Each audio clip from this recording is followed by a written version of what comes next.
Hello everyone, my name is Diego Perez and I'm a mechanical engineering student here at U of H. Today I'll be talking to you guys about the Engineering Code of Ethics. Before we start, I want to give you guys a quick overview about what I will be talking about today. First, we'll be talking about how engineering affects us. This is a lead-in to what the Code of Ethics is. The National Society for Professional Engineers. This is just a quick background of who they are as well as some quick facts about them. Thirdly, we'll be talking about the Code of Ethics itself.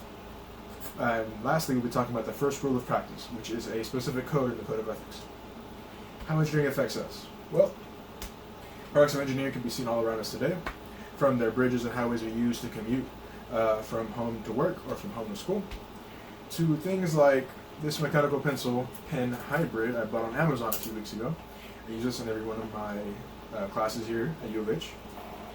But the thing is, even though that these things are so drastically different, engineers that built them follow the same set of standards for every design process, right? So the same set of standards that were applied to building this pencil, same was building that bridge. And these set of standards can be called the Code of Ethics. So who made the Code of Ethics, and who's the group, and who are they to tell us what's ethical and non-ethical? Well, that group is the National Society for Professional Engineers, or NSPE for short. They were originally established in 1934. They were established to be like an inclusive organization that followed the interests of professionally licensed engineers. A few of the goals. One of their goals is to protect the public from unqualified practitioners, to recognize and stand up against unethical practices, and to build public recognition for the profession. Here are some of their values. Ethics and accountability. Well, as engineers, we should always put the public welfare and health above all other considerations. Qualifications: whenever you're working in an engineering team, every engineer in that team should be held to the same professional standard as set forth by NSPE. Personal advancement: both in your personal and professional lives, you should be continuously learning as to grow yourself as a person. Unity: that every engineer, regardless of discipline, should be treated with equal respect. It's kind of like the golden rule. So the Code of Ethics. First part of the Code of Ethics is the fundamental canons. That's the first of three sections that we will be talking about. Second is the rules of practice. Okay. And third is the professional obligations. In regards to my presentation, we'll only be talking about the rules of practice, specifically the first rule of practice. So, the first rule of practice states, the engineer shall hold paramount the safety, health, and welfare of the public. And for the following subsections, it actually expounds upon that.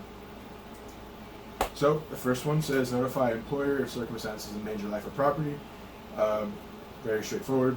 If there is something that you're working on and there might be a little miscalculation that might come up and there's a potential for harm to be done to a person or their property, you have to inform the proper authorities. Part B, proper approval of documents within standards. As engineers, we can only sign engineering documents that are within the standards of that field. Part C, not reveal information without consent. Whenever you're working under a company, you do not want to disclose information about that company without talking to your boss or whoever is above you, unless there comes a time where there's potential for life to be endangered or property, which is what coincides with Part A. So Part D, shall not associate with fraudulent business ventures. As engineers, we should keep our distance from anything illegal. I think that's a way to put it. Part E, shall not aid in unlawful engineering practices. As an engineer, you should always keep in mind that you would want to distance yourself from a firm or an engineering company that has done illegal engineering practices in the past, because you don't want to get into any further complications. Part F, take appropriate action against code violations. This is reinforced by Part A. If you see something that's being done that is not that is endangering someone's life or property, you gotta speak up. You gotta say something. Here are some examples of these violations. So the first one was in Florida International University back in March of 2018. This bridge collapsed over an active roadway and it killed 8 people. And one of the reasons for that is because the engineers that built this bridge, they miscalculated some of the stress loads on some of the load capacities, and fractures and cracks appeared on the foundations of the bridge itself. And some of the workers actually informed those engineers about what was happening, and the engineers did not, in time, inform the proper authorities. The bridge collapsed. Secondly, I'm going to talk about the St. Francis Dam. This happened a little under 100 years ago. A little under 100 years ago. This was a dam, I guess it was a gravity dam in Southern California. It was being headed by a man named Mr. William McColland. He had built some dams previously. He was like he had a lot of recognition because he was a self-taught engineer. Well, whenever he started building this dam, he realized that the specifications weren't enough to hold back the water.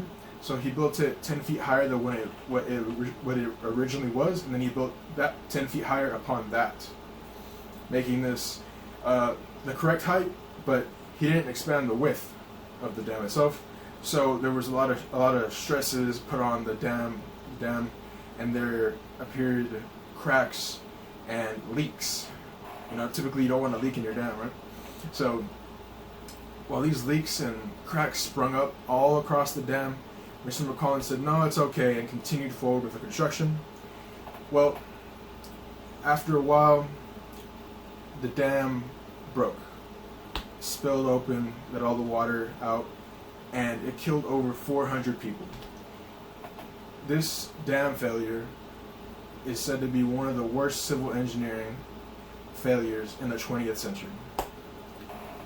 And all this could have been prevented if the proper protocol was followed. Here are my references. Thank you guys for watching.